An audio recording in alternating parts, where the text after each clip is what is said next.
And to Newswatch, I've got to admire Victorian Premier Daniel Andrews' media skills. I mean, today he should be devastated and ashamed after Victoria's Anti-Corruption Commission, IBAC, found evidence of misconduct and improper influence at the highest level of his government when it gave a $1.2 million contract to a mate, the Health Workers Union. Now, IBAC said senior government advisors and public servants acted in the perceived interests of ministers and the Premier himself when they gave that training contract to the union without a competitive tender process, and it was rubbish training as well. But IBAC couldn't find evidence to say the Premier knew that he actually ordered this. The key is that it was the staff, the minister's staff, who were involved in intervening in this procurement process.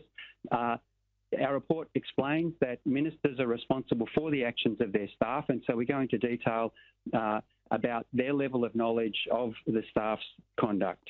Did the Premier have knowledge of the staff's conduct? Well, one of the concerns is that ministers didn't have sufficient awareness of the conduct of their staff in relation to this procurement process. No evidence, and the Premier today acted at his press conference like it was all sweet. There are no findings against anybody in this report. The staff members that are referred to in this report do not work for the government anymore and have not worked for the government for years. And of course, as you well know, the two ministers who are referenced in the report are not even members of the Parliament any longer. Not that it's blaming them, of course, but you have to believe, yet again, that this control freak, who's now got a private office of more than 70 staff, tentacles everywhere, doesn't know what such staff and his ministers do. I mean, he himself said it today.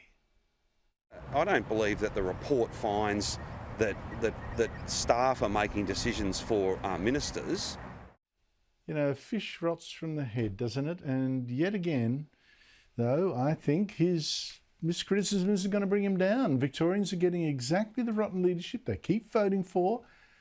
No wonder there's a smell to this state. Joining me is the media writer for The Australian, Sophie Elsworth. Sophie, great to see you. Look, the media had an hour grilling Andrews at a press conference today, and yet again, I don't know how they heard him. What is Daniel Andrews' secret?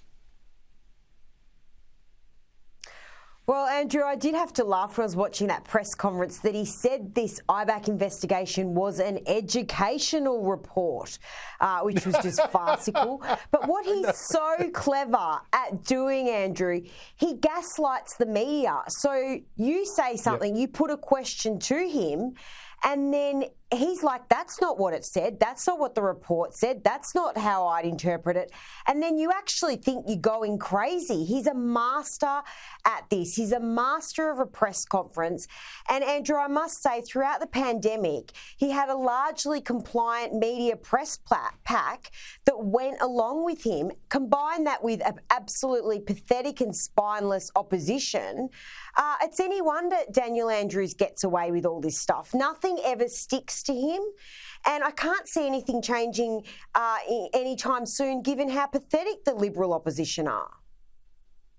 Yeah, I think one, he's got the technique in his office. He's got all these people acting for him, but it seems to be, I don't know, maybe in some cases there's a wink and a nod. I don't know. But that means there's a cutout person, no fingerprints anywhere. But the other thing I think he exudes is is totally sure of himself, right? There's no sweat, there's no stammering, there's no deer in the headlights look. And people start to doubt, did I just read what I read, like you're saying? Did I read what I read, or maybe I'm wrong? Because he's looking at you with such total conviction. I think that's his media secret. Absolutely, Andrew. He is, whether you like Daniel Andrews or not, he is an absolute star when it comes to media performances. He knows how to shut the media down. He knows how to end questioning. He knows how to intimidate a journalist, make them look silly in front of their colleagues. He is a master at this. I think there's no better politician in this country of handling a media conference, shutting it down, shutting the questions down. Yep. He is running those press conferences, absolutely. And on your point about belittling, one of his techniques that he did several times again today is quite common. He says, I'm standing here. There's no need for you to all shout over each other like there's a pack of children, right? You don't have to shout. I'll be here all the time. No shouting. I mean, it's just masterful.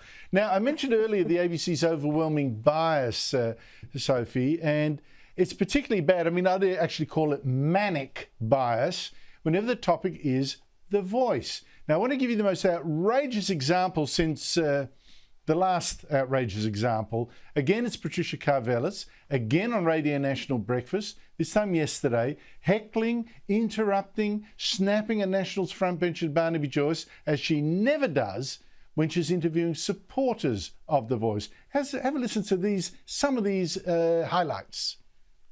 So is it your policy to insert that in and have a referendum on that? Well, my policy is that we should be seeing such things right now as Solicitor General's advice. No. I asked something else. Just answer that. Well, you've got to also understand. Right, so you'd support the body. You'd support the body if it was elected. Then you're telling me. Let me finish the answer, please, Patricia. Well, let me go to something really specific because I find this really interesting. No. They can certainly question the process of consultation, and they can say anyone can question anything. Doesn't mean you have any veto or influence.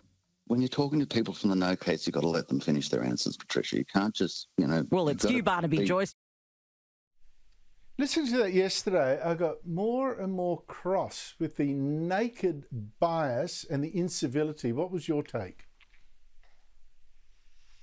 Well, Andrew, I was listening to that interview live and just really, unfortunately, not surprised. There seems to be a habit at the ABC, particularly on RM Breakfast. If there's a no campaigner, they get pretty tough questioning. Now, can you imagine Patricia Karvelas grilling Linda Burney, Bridget Archer, Noel Pearson like this? Absolutely not. And I say this, Andrew, just be consistent. If you're going to be like that to people on the no case, be like that to them on the yes case. But it's getting to the point where ABC staff may as well just come out and say, look, we're yes campaigners. Let's not hide it. Let's just tweet it. Let's just tell the world, because they're trying to hide it, really, but they're doing quite a poor job of it. Oh, you mentioned Noel Pearson, who's the very abusive yes campaigner. At one stage, he got 17 minutes with this same journalist, not interrupted, not heckled, allowed to spray poison all over Jacinta Price. And the second time, 16 minutes. Again, hardly a single interruption. And this time he's allowed to pour bile over someone else. I mean, on it goes, the bias. Now, talking about bias, this just staggers me. I mentioned it yesterday. Others have mentioned it too. Independent Senator Lydia Thorpe. She was filmed leaving a strip club on the weekend, shouting racist and foul-mouthed abuse about men and their sexual organs. Here's just the taste. You know what I say? You know what I say to you? Shut up. You know what I say to you? And you? You're a racist penis. Dog. Oh, penis. God. She also filmed one of the guys, and said, "You're marked," which I interpret as a threat. Now, I said last night the ABC seems to have reported this nowhere, even though it's a prominent member of the Senate. Has there been any explanation why that is? Well, Andrew, I have no idea really why the ABC continue to run this protection racket for Lydia Thorpe. But I will say Anthony Albanese came out this afternoon talking that perhaps she's got mental health problems or health issues.